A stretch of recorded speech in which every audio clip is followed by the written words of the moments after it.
Hey, party people! Jeff Stormer here, welcoming you to Party of One Pregaming, Tears of a Machine. Before we get started, let me explain exactly what you're listening to. I recently got some feedback from a few different people that some listeners wanted a little bit more context for the games we play on the show, both mechanically in terms of how the system works, and narratively in terms of the various settings in which the games we're playing take place.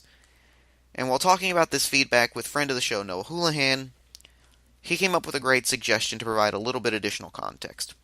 A periodic mini episode for games we're playing in which I take a little bit of time to introduce the game we're playing on an upcoming episode, explain its setting and mechanics so that people interested can learn more about the game before listening to the episode itself.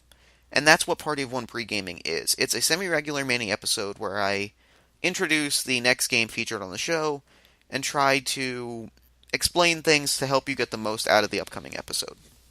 Now, I should explain two things. One, nothing in these episodes is going to be plot dependent. If you don't listen to the pre-gaming, you're not going to miss anything. You can just jump through the episode itself. Don't feel like you have to listen to it every week. Two, not every game is going to get an episode of pre-gaming. If I feel like it's easy enough to understand on either level, I might forego the mini episode. And with all the explanations out of the way, let's dive into Tears of a Machine, written by Russell Collins. First, let's talk about the game's backstory. Our story begins in the midst of a decades-long global economic decline. Seemingly out of nowhere, aliens who looked and sounded just like us, but aliens nonetheless, step forward with incredible technology and set to work massively changing the world around them. They eliminated droughts and famine, provided desperately needed fuel and supplies, and built massive, city-sized colonies of silver and porcelain in the world's most desolate locations. They called themselves the Legulus, Latin for gatherers. For much of the world, this universal communion, as it would be called, was an unquestioned good. We needed food, and they provided. However, bit by bit, the world's religions denounced the Legulus, culminating in a militant cult detonating bombs in several Legulus colonies. This sparked a series of military standoffs and riots across the entire globe, which then triggered the Ascension. The Legulus gathered as many followers as they could into their cities and simply left. And for a decade, the world was quiet and seemed to return to normal. Then the Legulus returned, only now they called themselves the Mazor, a bastardization of the Latin word for harvester. They launched massive asteroid ships at major cities, and on board those ships were swarms of 20-foot insectoid tanks called locusts. Entire cities were demolished, and people were abducted en masse. Humanity fired back with everything it had and forced back the locusts temporarily. But the Mazor were ready. They unleashed the Magnus. The Magnus were 100-foot tall porcelain angels, burned and mutated as they entered Earth's atmosphere. Sentient robotic beings focused on one thing: wholesale, unbridled destruction. Armageddon had arrived. All hope was lost. Until the Cloistered Research Council, a shadowy organization headed up by a mysterious Dr. Croix, emerged from the shadows with a new weapon: the sympathetic android interface, also known as the Saint.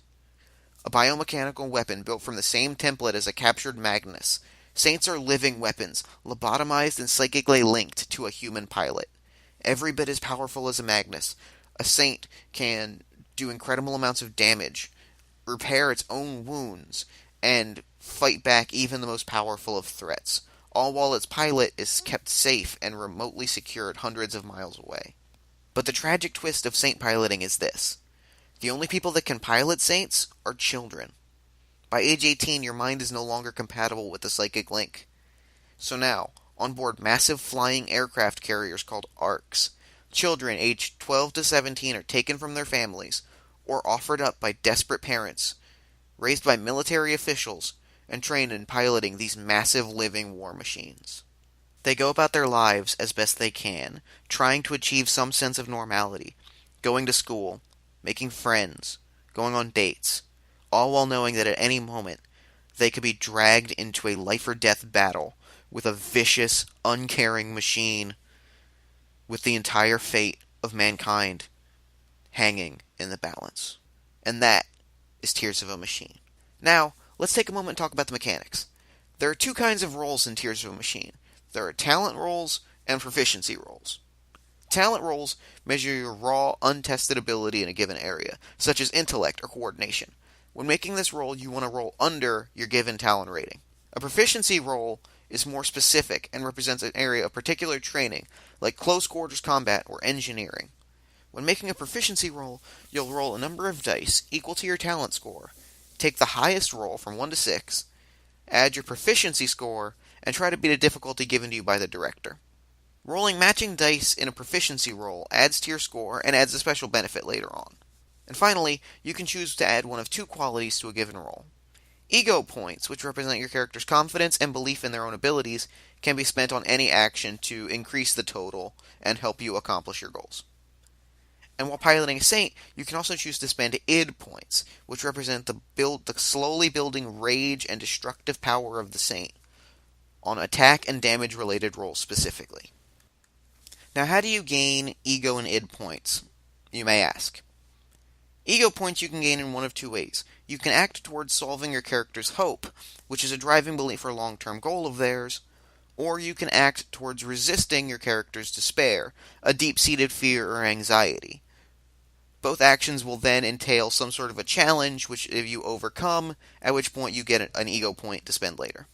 Meanwhile, you gain id in combat by taking and healing damage, allowing your Saint to indulge in its destructive nature.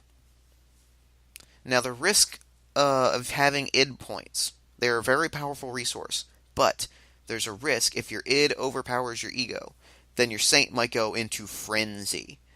Its violent rage might overtake your senses, and it will regain sentience for just long enough to commit some hideous, atrocious act of violence until you can regain control over the machine. Saints are living creatures, after all, and when they take over, they are just as focused on death and destruction as a Magnus. Last but not least, I should specify the difference between a challenge, a trial, and a combat, as all three come up in the episode. A challenge is a single skill roll that can, at the pilot's discretion, be tied to their hope or despair for the purpose of gaining ego points.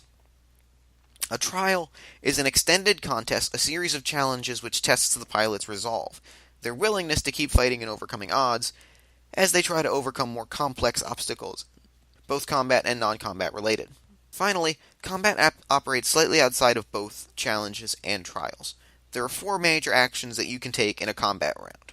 You can engage the enemy, which allows you to quickly study the enemy's weaknesses, determine the correct course of action to help avoid the enemy receiving bonuses to their combat actions. You can change your distance, which, for instance, if you're fighting a locust that specializes in distant, like firearm range combat, you can move into close range to avoid giving them that bonus. You can deal an attack while in your weapon's chosen range, which will destroy a locust and damage a Magnus. Or you can take cover, which will allow you to reload your firearms, heal some damage, and gain id points for use later in combat. Failing any one of these 4 activities will allow the enemy to automatically deal damage to you. Now, that's a broad overview of the game's mechanics and backstory. Obviously, it's no substitute for buying the game and reading it yourself, but I hope that it provides some context for listening to this week's episode. Party of One Pregaming is produced by Jen Frank and Jeff Stormer and edited by Jeff Stormer. Thanks for listening, and I'll see you again later this week for Tears of a Machine by Russell Collins, with Jared Axelrod from the voice of Free Planet X. See you then, party people.